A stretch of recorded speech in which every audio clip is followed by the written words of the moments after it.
High all welcome to my new video. সবাই কেমন আছো? আশা করি সবাই অনেক অনেক বেশি ভালো আছো। আমিও কিন্তু খুব খুব ভালো আছি।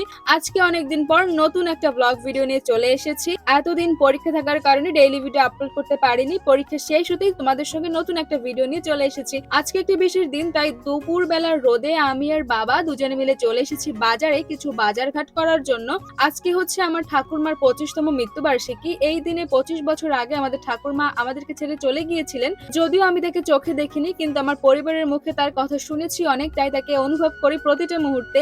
প্রতি বছর ঠাকুরমার মৃত্যুবার্ষিকী অনেক বড় অনুষ্ঠান করে পালন করা হলেও এবছর অনেক বৃষ্টির কারণে সেটা আর হচ্ছে না, তাই ছোট করেই তার স্মৃতিচারণের জন্য অনুষ্ঠানটা করা হচ্ছে বাড়ির বাচ্চা কাচ্চাদের নিয়ে। তো দেখো, বেসিক্যালি বাজার থেকে আমি বিভিন্ন ধরনের রঙিন কাগজ নিয়ে এসেছিলাম, সেগুলো দাদু কেটে দিয়েছে এবং আমি ও বাচ্চা কাচ্চাদের নিয়ে সেটা ডেকোরেশন করে ফেলেছি। আর এদিকে দাদু ফল ফলাদি কাটার জন্য মানে পুজোর জোগাড় যন্ত্র করছে। আমাদের বাড়ি অথবা বাড়ির আশেপাশে যাই হোক না কেন, যে কোনো পুজোই হোক না কেন, সবকিছুর পুজোর দায়িত্বটা দাদুর কাছেই থাকে। এই বাড়িতেও তার ব্যতিক্রম নয়।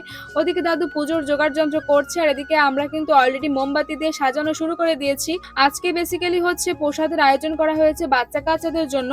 ওদের জন্য মা একটু মিষ্টান্ন রান্না করছে। এদিকে আছে ঠাকুরের ভোগ, যেগুলো তোমাদের সঙ্গে শেয়ার করতে পারিনি কারণ ওই সময় আমি প্রসাদ দেওয়ার কাজে একটু ব্যস্ত ছিলাম। তো ওদিকে দেখো, আমাদের ডেকোরেশন কিন্তু অলরেডি প্রায় কমপ্লিট হয়ে গেছে। আসলে তোমরা সবাই জানো, আমার অনেক ভিডিওতে তোমরা দেখেছো, আমাদের বাড়ির যারা ছোটরা আছে ওরা আমাকে সব কাজে অনেক বেশি হেল্প করে। তো ফাইনালি আমাদের এখানে কিন্তু মোমবাতি জ্বালানো শেষ। আর আমার ঠাকুরমাকে যেখানে রাখা হয়েছে তার উপরে আছে একটা শ্বেত চন্দন গাছ, যার জন্য আরো বেশি সুন্দর লাগছে। আর এই অল্প সময়ের মধ্যে যেটা অ্যারেঞ্জ করতে পেরেছি সেটা দিয়ে আজকে আমরা সমস্তটা করেছি। এই যে ব্যানারটা পিছনে দেখতে পাচ্ছ, এটা আমি লিখেছি নিজের হাতে। তো তোমরা অবশ্যই কমেন্ট করে জানাও যে আমাদের এই সাজানোটা তোমাদের কাছে কেমন লাগলো এবং কেমন হয়েছে।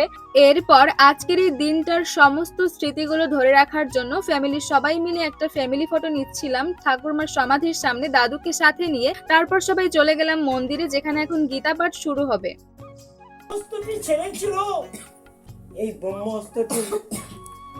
আর এদিকে আমরা সবাই মোটা করে তিলক কেটে মনোযোগ দিয়ে গীতা পাঠ শুনছি, তাই ভিডিওটা এখন আর কন্টিনিউ করতে পারছি না। ভিডিওটা কিন্তু এই পর্যন্তই। ভিডিওটা কেমন লাগলো অবশ্যই অবশ্যই কমেন্ট করে জানিও। সবাই খুব খুব ভালো থেকো, টাটা।